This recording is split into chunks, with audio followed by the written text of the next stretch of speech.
Innal hamdalillah nahmaduhu wa nasta'inuhu wa nastaghfiruh wa na'udzu billahi min shururi anfusina wa min sayyiati a'malina may yahdihillahu fala mudilla lahu wa may yudlil fala hadiya lahu. Asyhadu an la ilaha illallah wahdahu la syarika lahu wa asyhadu anna Muhammadan 'abduhu wa rasuluh.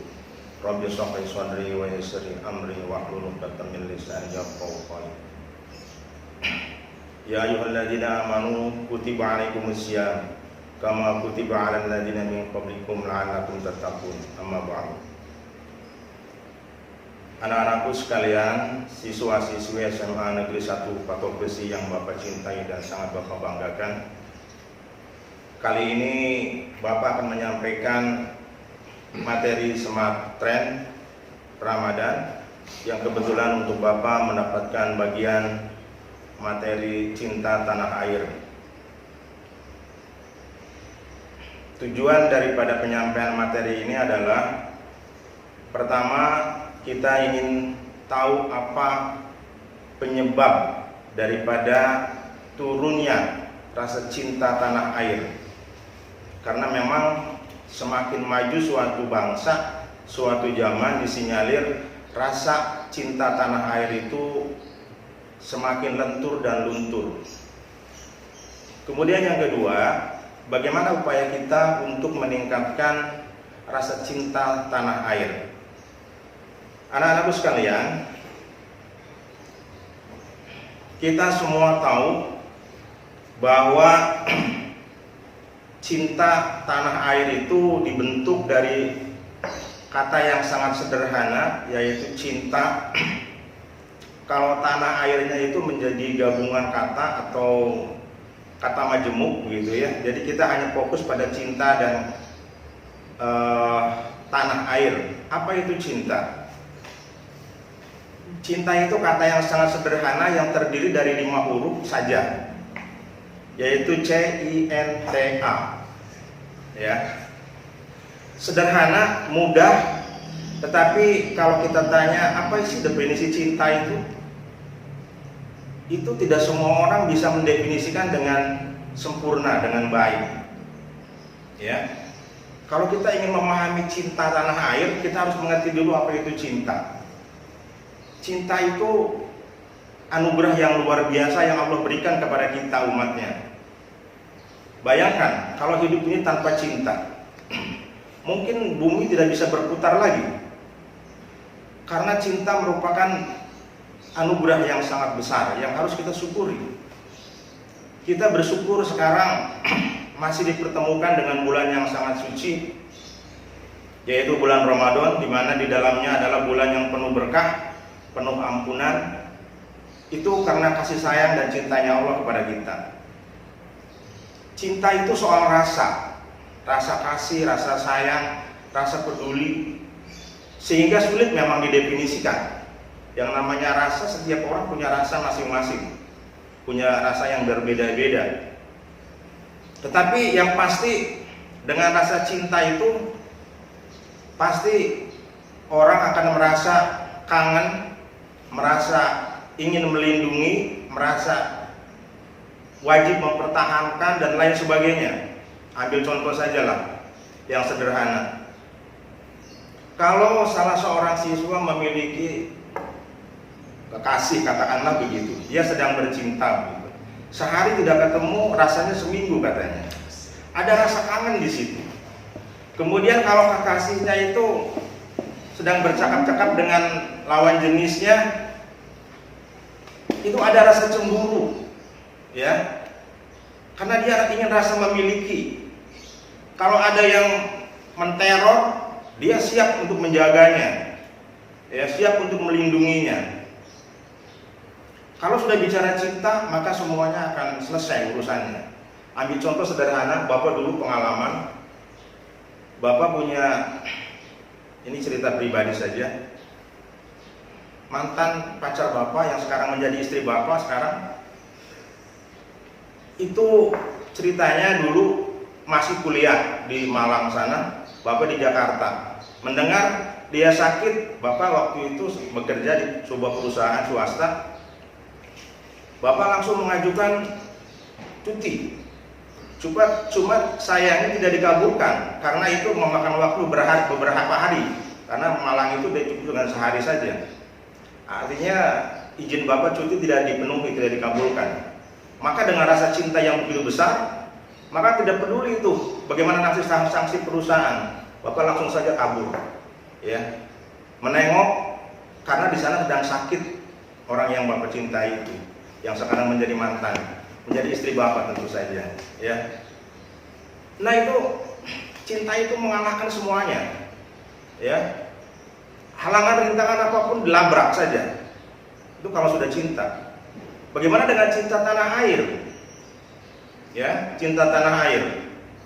Tanah air itu tempat kelahiran, di mana kita dilahirkan di situ, kita dibesarkan, kita tinggal di situ. Itu namanya tempat kelahiran, tanah air.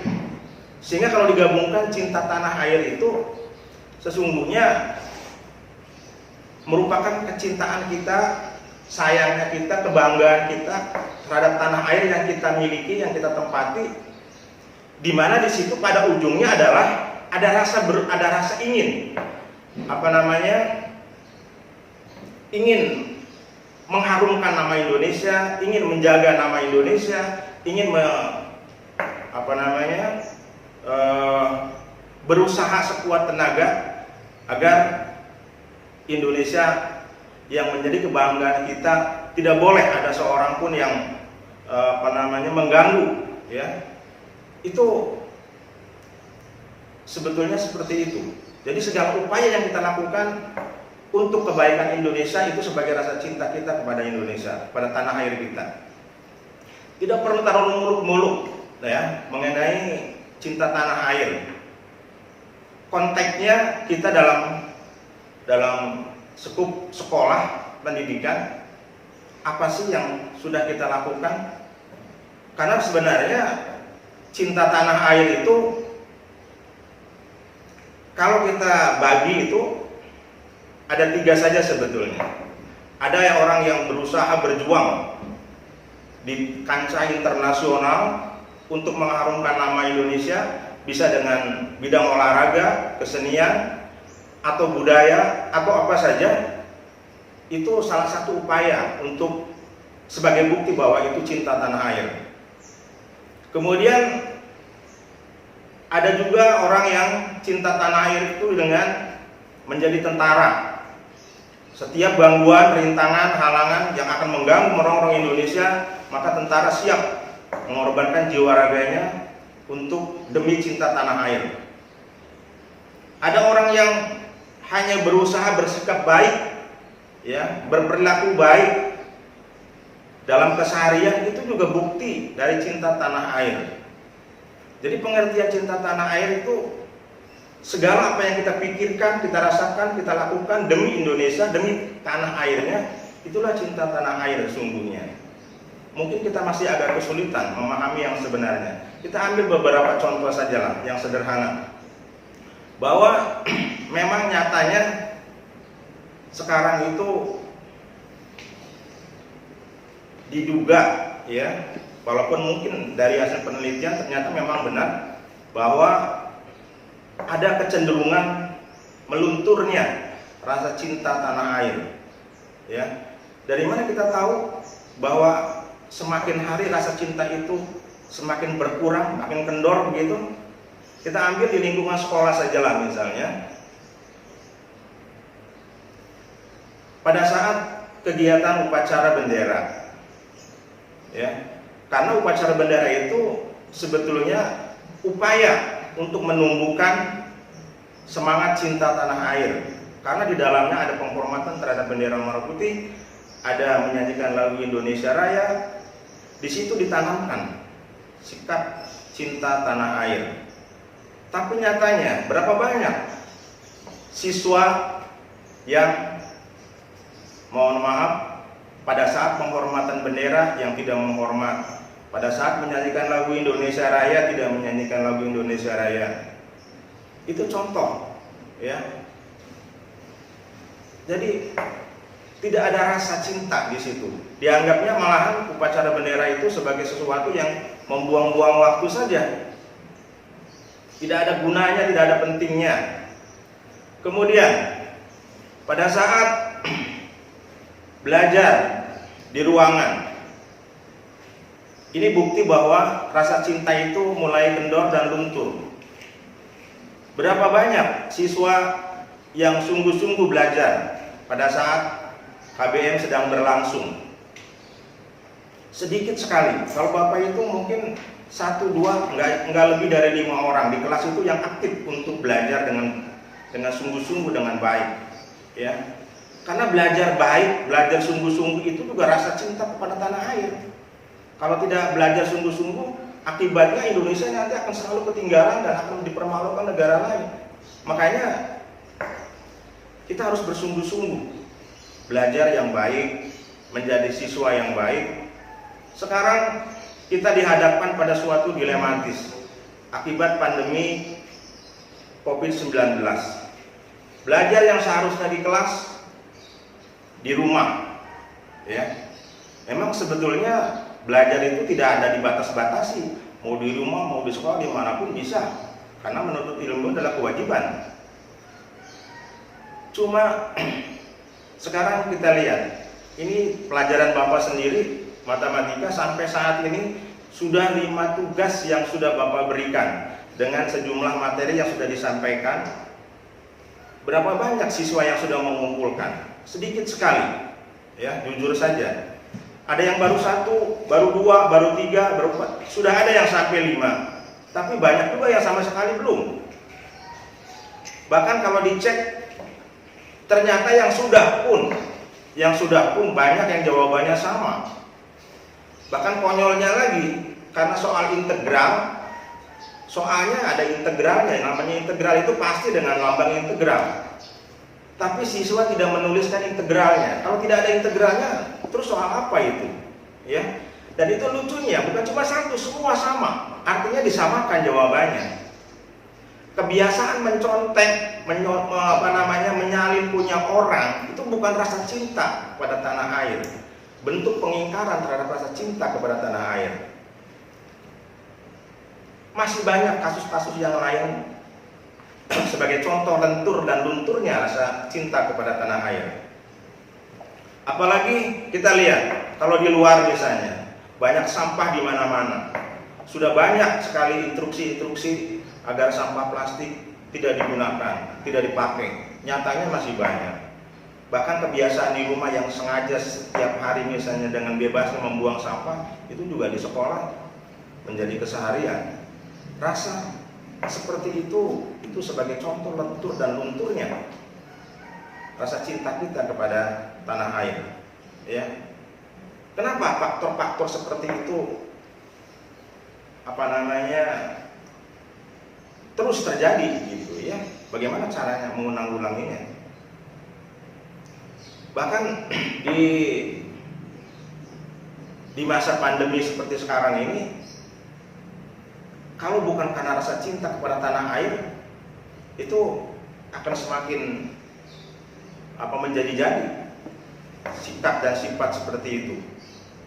Kita saksikan di mana-mana, apalagi di medsos, berita-berita hoax. Kita harus berani memerangi berita-berita hoax, karena berita hoax itu jelas itu merusak, ya, nama baik bangsa, merusak harga diri bangsa, merusak sendi-sendi kehidupan kita. Karena Indonesia terkenal dengan sifat keramah tamahannya. Dengan berita-berita hoax itu akan sangat merusak citra. Karena modal hidup itu sesungguhnya adalah kepercayaan. Kepercayaan itu artinya jujur, harus jujur. Kalau bohong, berita bohong, apa yang bisa kita andalkan dari situ?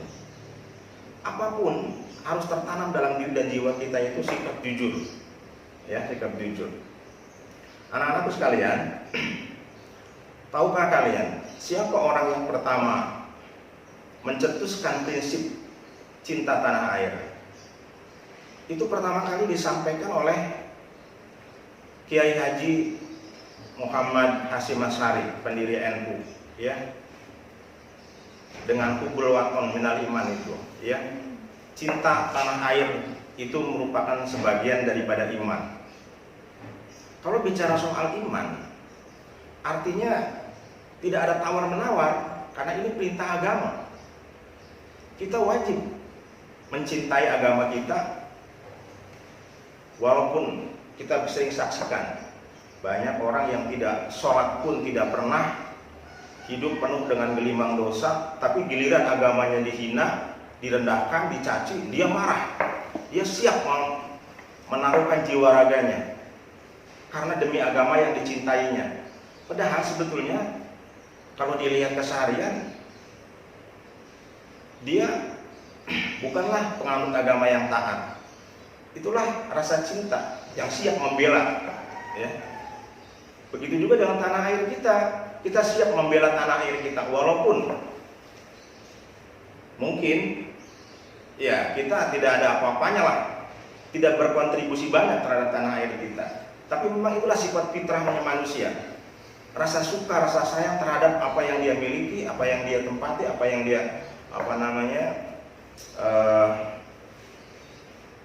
punyai gitu ya. Kemudian Bapak ingin sampaikan kenapa ini semua bisa terjadi. Faktor penyebabnya apa sebetulnya? Kenapa bisa melentur, berkurang rasa cintanya? Kalau kita teliti, ada banyak faktor sebetulnya yang membuat rasa cinta tanah air itu luntur. Yang pertama adalah tingkat kesejahteraan yang kurang.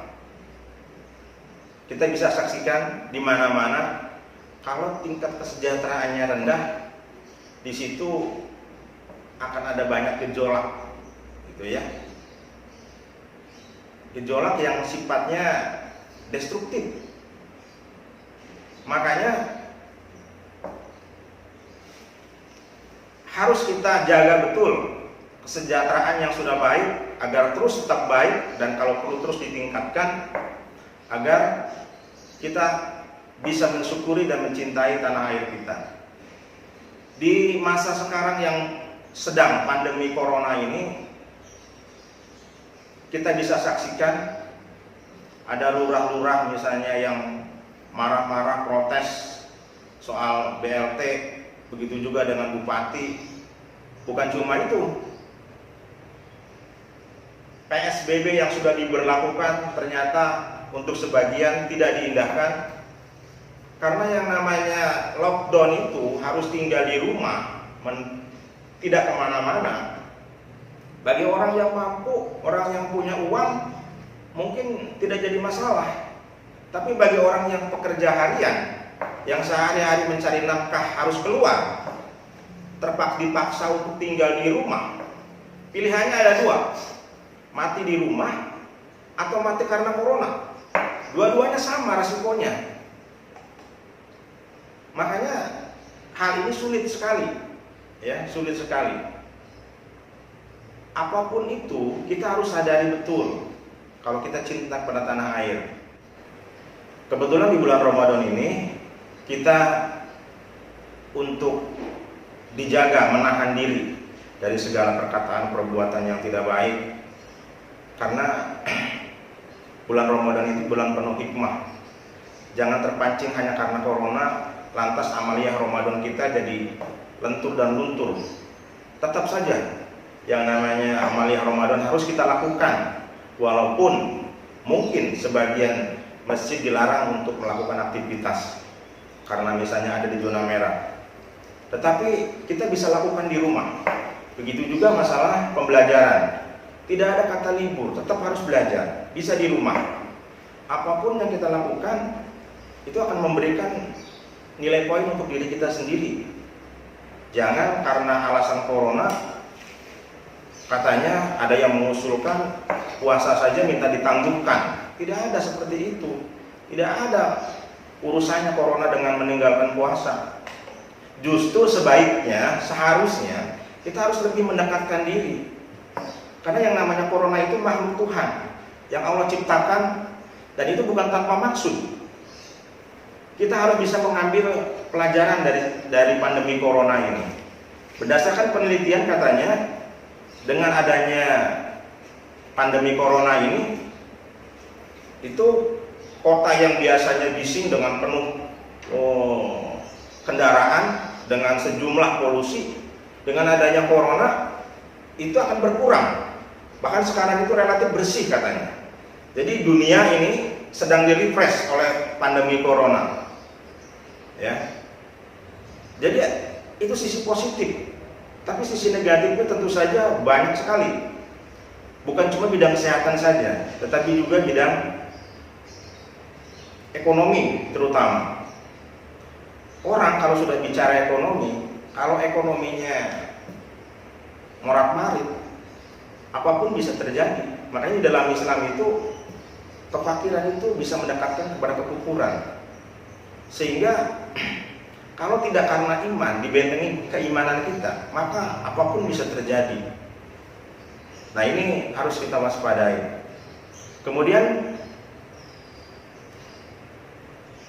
tadi masalah rendahnya tingkat kesejahteraan. Yang kedua, masalah kemiskinan. Kemudian ada banyak masalah-masalah yang lain sebetulnya yang mengakibatkan kita menjadi lentur dan luntur soal kecintaan kita kepada tanah air kita. Anak-anakku sekalian, bagaimana upaya kita untuk menjaga agar kita tetap adalah mencintai tanah air yang kita cintai ini. Tadi seperti juga cinta kepada seorang kekasih, harus kita jaga, kita rawat, kita pelihara, karena kalau tidak itu akan turun, ya, akan berkurang. Bagaimana cara memeliharanya? Berusahalah sebaik-baiknya apa yang bisa kita lakukan. Taati aturan, ya, taati aturan, jangan banyak melanggar peraturan. Kalau harus belajar di rumahlah. Ya, kalau harus misalnya mengerjakan tugas, kerjakan tugasnya. Tidak mengerti bisa bertanya dan lain sebagainya. Kemudian kita harus punya rasa bangga terhadap tanah air kita, terhadap bahasa kita, terhadap bangsa kita. Dengan kebanggaan itu bukan cuma bangga diucapkan saja, harus diwujudkan. Dengan apa? Kalau berbahasa dengan bahasa Indonesia yang baik, ya. Kalau bergaul dengan yang baik. Jangan mempengaruhi, bergaul tidak boleh dipilah-pilih, boleh bebas. Hanya saja yang dipilah-pilih adalah itu membawa manfaat nggak buat kita. Kalau kita bisa bergaul dengan orang yang tidak baik, yang kita bisa mempengaruhi agar orang itu berbuat lebih baik, maka itu boleh-boleh saja. Jangan lantas kalau kita bergaul dengan orang yang tidak baik, kita terbawa hanyut oleh mereka, sehingga kita sendiri malah terjerumus. Nah, itu yang nggak benar. Ya, pilih. Kalau kamu belum bisa memberikan warna kepada mereka yang lebih baik, jangan sampai kita hanyut karenanya, gitu ya. Kemudian yang kecil-kecil lah, kita harus membuang sampah pada tempatnya. Kita harus kita harus menjaga kebersihan. Hal-hal yang kecil ini sebetulnya sebagai bukti rasa cinta kita kepada tanah air kita. Tidak perlu muluk-muluk lah. Apa yang bisa kita lakukan agar kita menjadi lebih baik, itu wujud cinta kita kepada tanah air kita. Mungkin itu yang bisa Bapak sampaikan. Kurang lebihnya Bapak mohon maaf. Bapak akhiri saja sampai di sini. Mudah-mudahan apa yang Bapak sampaikan ini bisa menyadarkan kita betapa pentingnya kita mencintai tanah air kita. Mungkin itu saja. Bapak akhiri dengan wabillahi taufiq wal hidayah. Assalamualaikum warahmatullahi wabarakatuh. Ramadan tiba, marhaban ya